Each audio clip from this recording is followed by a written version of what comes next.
Sa garde à vue, annoncée ce mercredi après-midi, va sûrement permettre de comprendre enfin les circonstances du drame absolu qui s'est joué ce vendredi, sur les routes de la Seine-et-Marne. Alors qu'il vient de passer plusieurs jours à faire la fête sous l'emprise de stupéfiants, Pierre Palmade monte dans sa voiture, accompagné d'Amis, pour aller acheter à manger. Mais sa conduite, altérée par la cocaïne et les différentes drogues auxquelles il a été testé positif, devient dangereuse et il finit par entrer violemment en collision avec la voiture qui roule sur la voie d'en face. Pourquoi ce changement brutal de trajectoire? Il s'en explique en ce moment même, s'il s'en souvient. Le bilan de l'accident est lourd, le conducteur du deuxième véhicule est gravement blessé et broyé, selon son avocat, sous le tableau de bord, sa belle-sœur, à ses côtés, perd le bébé dont elle était enceinte de 6 mois.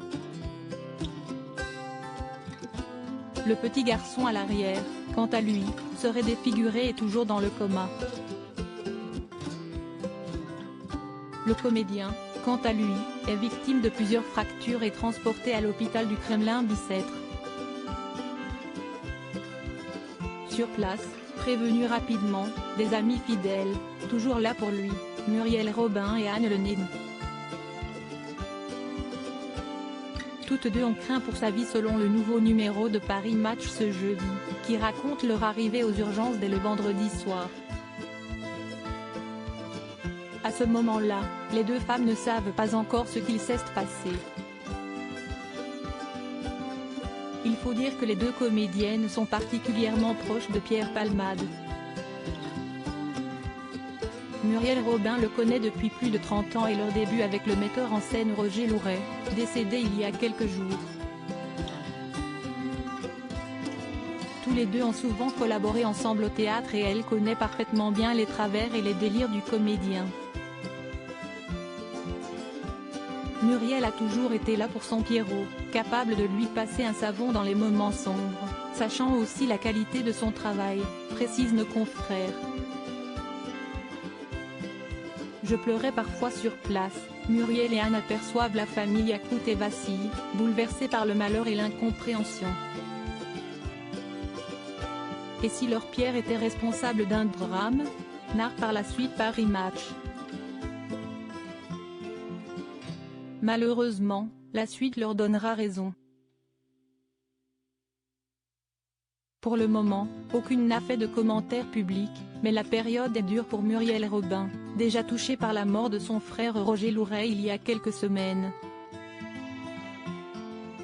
Et par celle du producteur Franck Sora en décembre dernier.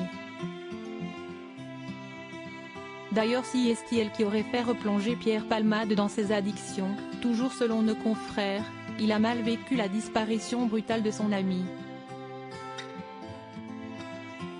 C'est ce dernier qui lui a remis le pied à l'étrier télévisuel, l'accompagnant dans son émission La Fine Équipe diffusée fin 2022.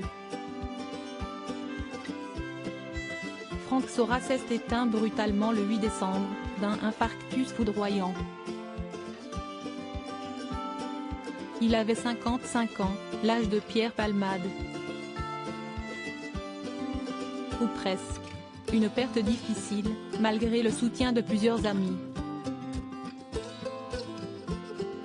Michel Larocque, une autre complice de longue date, a précédemment témoigné de sa peine de le voir dans cet état difficile.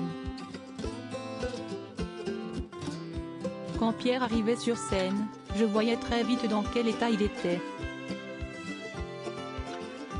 Je pleurais parfois avant que le rideau s'ouvre tellement je comprenais qu'il était ailleurs. Mais il disait que tout allait bien. Avait-elle déclaré par le passé. Isabelle Mergo avait-elle aussi témoigné de sa peine sur Instagram dès vendredi, avant de connaître les conséquences de ce dramatique accident. Des amis fidèles, qui vont avoir du mal à oublier ce terrible drame.